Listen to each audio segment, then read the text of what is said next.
तुळजापुरात बाईचे भयानक कृत्य. देवाला तरी लाजारे मूर्खांनो, काय चाललंय हे? तुळजापूर श्री तुळजाभवानी मंदिर लाखो भाविकांच्या श्रद्धेचं केंद्र. इथे येताना प्रत्येकाच्या मनात एकच भाव असते, भक्ती, विश्वास आणि देवावरचं निस्सीम प्रेम. पण त्या दिवशी जे घडलं ते पाहून एका महिलेच्या मनात भीती, राग आणि असहायता सगळं एकत्र उसळलं. ती महिला पहिल्यांदा तुळजापूरला आली होती. तिच्या चेहऱ्यावर उत्साह होता, डोळ्यात देवाच्या दर्शनाची ओढ होती. कुटुंबासोबत आणि काही मैत्रिणींसोबत ती आनंदात होती. पण तिला अजून माहीत नव्हतं की काही क्षणातच तिच्या आयुष्यातलं एक असं दृश्य समोर येणार आहे जे ती कधीच विसरणार नाही. गाडी पार्क करून ती मंदिराच्या दिशेने चालायला लागली. गर्दी होती, आवाज होता, भक्तांची लगबग होती. सगळं काही नेहमीसारखंच वाटत होतं. पण अचानक तिचं लक्ष एका बाजूला गेलं.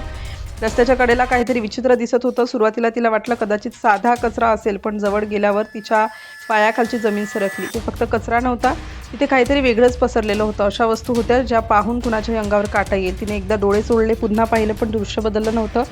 त्या ढिगाऱ्यात काही ओळखीचं होतं, खूप ओळखीचं. ती थोडी पुढे सरकली. तिच्या मैत्रिणींनी तिला थांबवायचा प्रयत्न केला, पण तिच्या मनात प्रश्न उभे राहिले, हे काय आहे?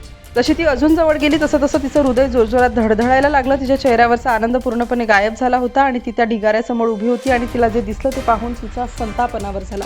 तिथे पडलेल्या वस्तू साध्या नव्हत्या, त्या भाविकांनी देवीला अर्पण केलेल्या वस्तू होत्या. होय, देवीच्या चरणी ठेवलेल्या. ओटी भरताना अर्पण केलेल्या परड्या, साडी, चुडी, कवड्यांच्या माळा, देवीचे फोटो, सगळं काही तिथेच. पण कशा अवस्थेत? मातीमध्ये, घाणीत, दुर्गंधीत, जणू काही त्याची किंमतच उरली नव्हती. त्या वस्तूंना काही क्षणांपूर्वी लोकांनी हात जोडून देवीसमोर ठेवलेलं, त्या वस्तू आता कचऱ्याच्या ढिगाऱ्यात फेकल्या गेलेल्या होत्या. ही फक्त अस्वच्छता नव्हती, ही भावना होती, श्रद्धेची थट्टा होती.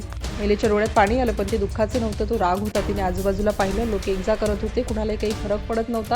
तिच्या मनात एकच प्रश्न घुमत होता, हे सगळं कोण करतंय? ती स्वतःचीच बोलू लागली, हे बरोबर आहे का? तिच्या आवाजात संताप होता, निराशा होती. ती म्हणाली, देवीसमोर ठेवलेलं असं कसं फेकता येतं?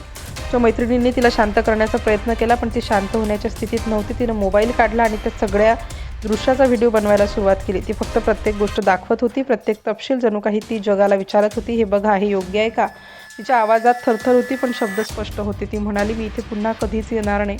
तो व्हिडिओ काही क्षणातच सोशल मीडियावर पोहोचला आणि मग जे झालं ते अपेक्षितच होतं.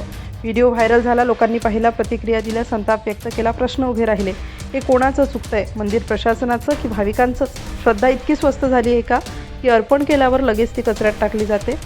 की आपण फक्त देवापुढे नाटक करतो आणि बाहेर येतात सगळं विसरतो? त्या महिलेचं नाव कुणालाच माहीत नाही, पण तिचा आवाज मात्र हजारो लोकांपर्यंत पोहोचला.